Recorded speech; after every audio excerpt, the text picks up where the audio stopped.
everybody.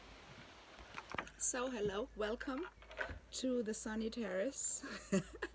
I'm recording this on Good Friday, Easter weekend, and yeah, I would say weird situations call for weird measures, and this is why I'm taking a little English video to send to you to say hello, to tell you that I really miss my students. I miss English classes.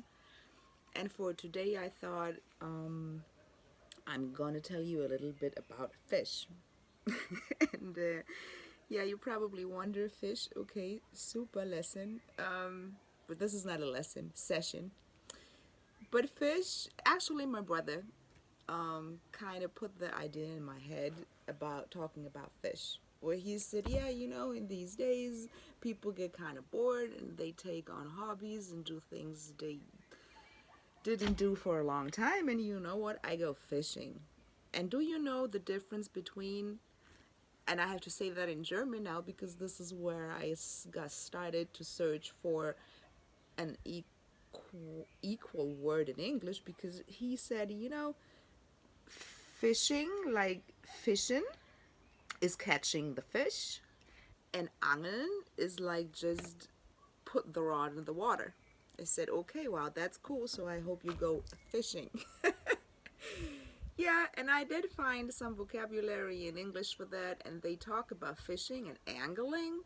You can find that in the dictionary, but angling, I mean, I don't know. I didn't hear that really being around. I mean, talking to people, reading the newspaper, the word angling to me seems more like a technical term. But fishing, and then I thought, okay, in English, you probably talk about fishing. That would be put the rod in the water. Oh, you go catch fish. So if you catch fish, you definitely have the fish on the hook. Yeah. Okay.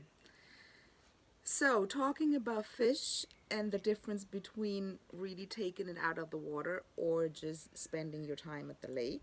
Of course, there are also different techniques to catch fish. So we talk about hand gathering. That's one of the things that you could do. I would suppose that is probably something they did in the Stone Ages. You just kind of take the fish out of the water. You have netting, you have spear fishing, and trapping. Trapping, to put a trap out, means that the fish would kind of swim in, but they cannot swim out. And a net, of course, everybody knows a net. I mean, you just have a net and they swim on it and they don't get away. So we talk about different techniques to catch fish. Okay, and the fish, of course, has a long history, and especially during these holidays, on this special day of Good Friday where Jesus was crucified, a lot of people have fish on their menu. So fish is from the beginning and from the start where people wrote down and started to,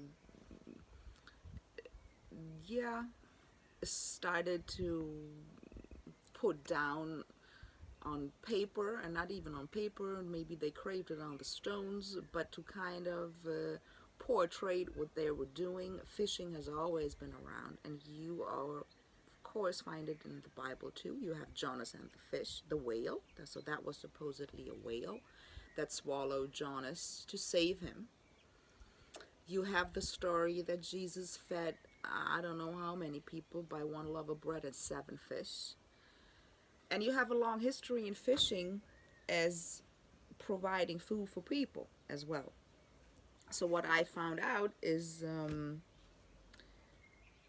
very long ago, like in the 16th century, they have already developed kind of special vessels like boats.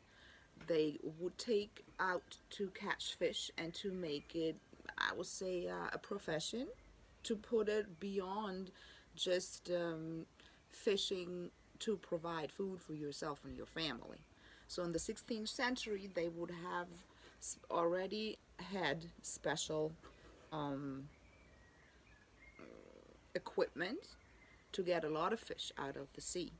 And I did find something about the history in Egypt. So the Nile, of course, was very, very rich in fish. And during these times, in this old Egyptian culture, the fish provided the main food source.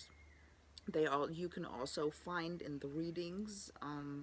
You go on Wikipedia and all these things about the history in fishing, that they salted the fish to make it or to prepare it for the winter, and it was a main source. It just fed the people.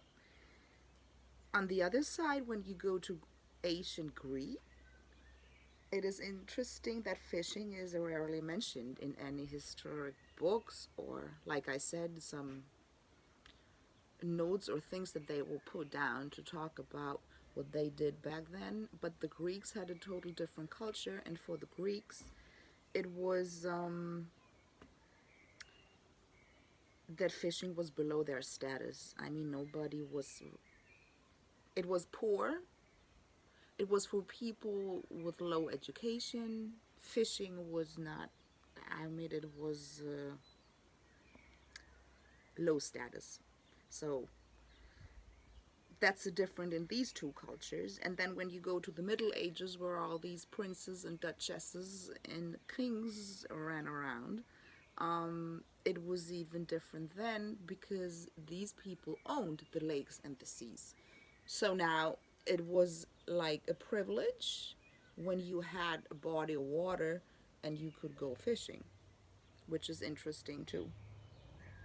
And then, of course, with all these steps in between history, where fishing kind of was more an essential product, like I said, to feed people, um, with inventing special vessels and special mass techniques. Of course, then there was the Industrial Revolution, which made it even more as a mass production. I mean, now we start to can tuna fish and to,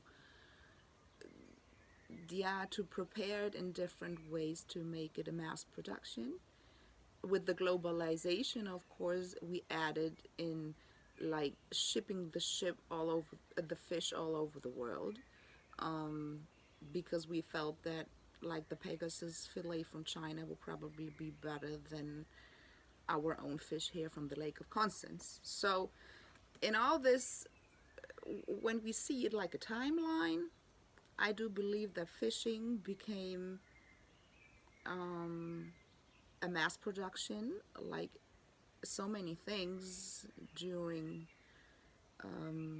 during the time, and especially after the Industrial Revolution, where things really started to change in this world. So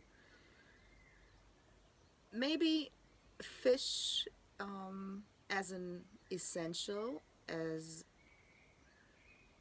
a source now for recreation. I mean, if people go fishing now for recreational reasons, they go at the lake and they find it nice to just relax, and then maybe they catch a fish and have dinner too.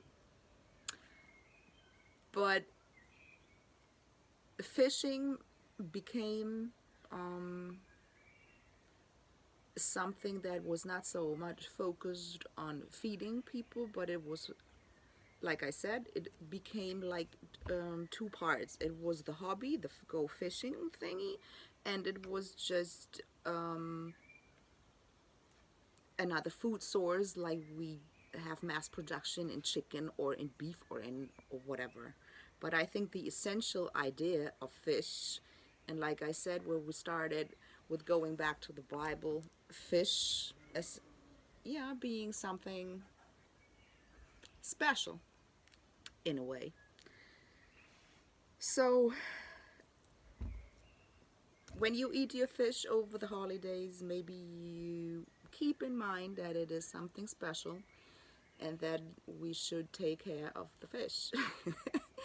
Especially, of course, you remember this petrol company, the big company where had the gas, the petrol lack, and the oceans were polluted, and a lot of fishermen in these areas, they just lost their profession, their existence. Yeah. So at these times, maybe we can just keep in mind to treasure the things that nature gave us a little more, and to not forget the grammar, of course.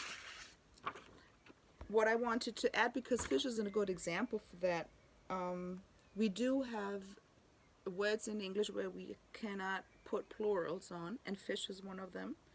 So you do have fish, you have many fish, but there is no fish. But you have a shoal of fish, which would be in German like Fischschwarm. Same thing is with a flock of sheep, for example. So there is no plural for sheep. You have one sheep and 100 sheep, but you can say you have a flock of sheep, like eine Schafsherde. We use the word cattle in English if we talk about beef and cow herds, but that is more a word to describe like these animals that we raise to be slaughtered for eating. Like the outcome will be your steak, then you would talk about cattle. And information is no plural in English, but you can say that you get a piece of information that will be like one single important piece of information. Okay, so maybe again you have here your vocabulary: to fish, to angle, to catch fish. And remember, fishing is not catching fish. So you have the techniques: hand gathering, netting, spearfishing, trapping, and these few words where there is no plural to it. All right, so I wish everybody happy Easter, a sunny weekend, stay healthy and strong.